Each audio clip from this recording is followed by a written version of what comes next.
அடுத்தபடியாக நாம் பார்க்கின்ற பொழுது இந்த சிலுவை நமக்கு அநேக காரியங்களை கற்றுக் கொடுத்து கொண்டே வந்திருக்கிறது.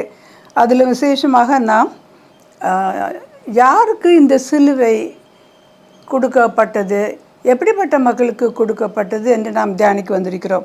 பிலிப்பியர் 2ஆம் அதிகாரம் அதில் 7வது வசனம் இவ்வாறு கூறுகிறது, தம்மை தாமே வெறுமையாக்கி அடிமையின் ரூபம் எடுத்து மனுஷர் சாயலானார்.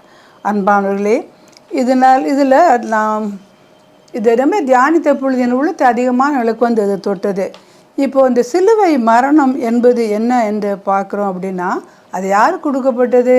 அடிமைகளுக்கு, துரோகிகளுக்கு, கொலை குற்றம் புரிந்தவர்களுக்கு, இப்படிப்பட்ட மக்களுக்கு தான் இந்த சிலுவையானது கொடுக்கப்பட்டது. சரியா?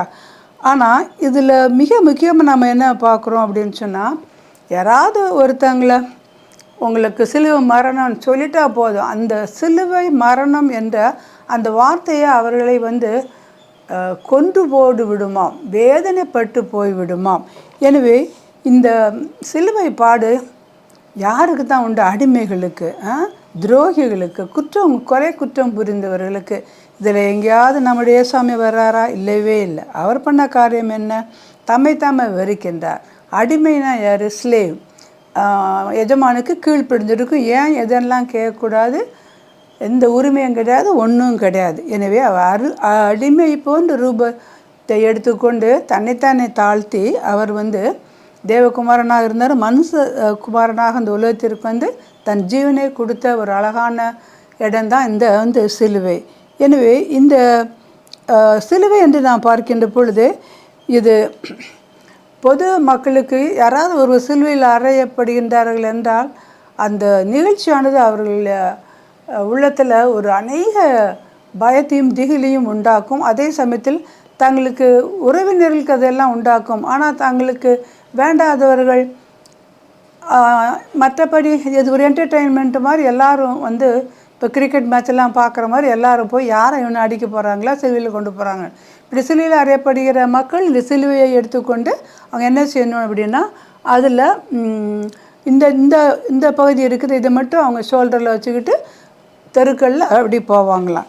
எனவே இந்த குரூசிஃபிக்ஷன் சொல்லுகின்ற பொழுது இது விசேஷமாக அவமானத்தினுடைய சின்னம். எனவே எந்த நேரத்திலும் இயேசுவே நீங்கள் ஒரு பாவம் அறியாதவர், தேவாதி தேவன், கர்த்தாதி கர்த்தர், சர்வத்தையும் படைத்தவர், நேற்றும் இன்றும் என்றும் மாறாதவர், இப்படி ராஜ்யத்திற்கு முடிவே இல்லைப்பா. ஆனாலும் கூட எங்களை மீட்டுக்கொள்வதற்காக ஆதியிலே ஆதாம் ஏவாள் செய்த பாவத்தின் மூலமாக பாவம் எங்கள் வாழ்க்கையில் பிரவேசித்து நாங்கள் பிசாசுக்கு அடிமையிலாக போய்விட்டோம். எனவே நீர் எங்களை மீட்டுக்கொள்வதற்காக வந்த அந்த கிருபைக்காக உமக்கு தோத்திரம் என்று சொல்லுவோம்மா. பரலோக பிதாவே, உம்மை துதிக்கிறோம்ப்பா. தேவரீர் உம்முடைய ஒரே குமாரனை இந்த உலகத்திற்கு அனுப்பினீர். ஆண்டவரே, இந்த பாவிகளை மீட்டுக்கொள்வதற்காக உம்முடைய ஒரே குமாரனை சிலுவையில் ஆண்டவரே நாங்கள் இருக்க வேண்டிய இடத்தில் அவரை வைத்து கர்த்தாவே சுவாமி எங்களுக்கு வர வேண்டிய தண்டனை எல்லாவற்றையும் ஆண்டவரே உம்முடைய குமாரன் மூலமாக அதெல்லாம் நீங்கள் சுவாமி அதை அந்த குமாரசன் ரத்தத்தின் மூலமாக தண்டனை எல்லாம் நிவர்த்தி அடைந்து ஆண்டவரே எங்களையும் கூட ஒரு பரிசுத்த பிள்ளையாக மாற்றி உம்முடைய பிள்ளையாக மாற்றின பெரிய கிருபைக்காக உமக்கு கொடி கொடி ஸ்தோத்திரம். ஆமேன், ஆமேன்.